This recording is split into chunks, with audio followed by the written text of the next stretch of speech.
উত্তরবঙ্গের মাঠ জুড়ে এখন আলু তোলার ব্যস্ততা। বলা যায় এবছর আলুর বাম্পার ফলন হয়েছে, কিন্তু তবুও আক্ষেপ রয়েছে সাধারণ কৃষকদের।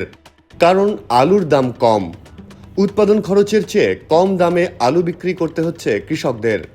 এতে যেমন লোকসানে পড়েছেন চাষি, ক্ষতির মুখে শ্রমিকরাও।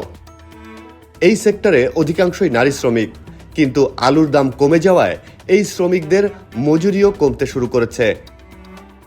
এবছর উত্তরবঙ্গের বগুড়া, গাইবান্ধা, জয়পুরহাট ও রংপুরের বিভিন্ন এলাকায় আলুর ফলন অন্যবারের তুলনায় বেড়েছে। প্রতি বিঘায় ফলন গত বছরের তুলনায় 10 থেকে 15 মণ বেশি পেয়েছেন চাষিরা। তবে আলুর বাজার নিম্নমুখী। গত এক মাস ধরে প্রতি মণ আলু বিক্রি হচ্ছে 280 থেকে 350 টাকায়। গত বছর একই সময়ে আলুর দাম ছিল প্রায় 550 থেকে 560 টাকা। গত বছর তো এক মোটামুটি ভালোই হয়েছে, এবছর তো তবেই লুটবে না। 300 টাকা বাজার, বিঘার তো মনে কর 25-30 হাজার টাকা খরচ হচ্ছে। কারো 30, কারো 25, কারো 22। যারা না ফুল বেশি কিনেছে তার 30 পার হচ্ছে।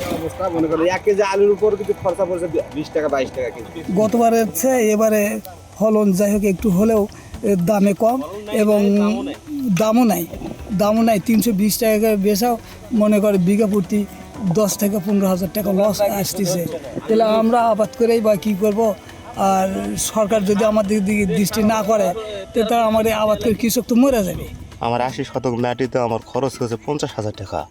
আলু বিক্রি করবে আমি 70,000 টাকা। তাহলে 50 আর 80 যোগ করে দেখেন আমাদের লস কত। বিশেষজ্ঞরা বলছেন, দেশের আলুর উৎপাদন চাহিদার চেয়ে বেশি হওয়ায় দাম কমছে।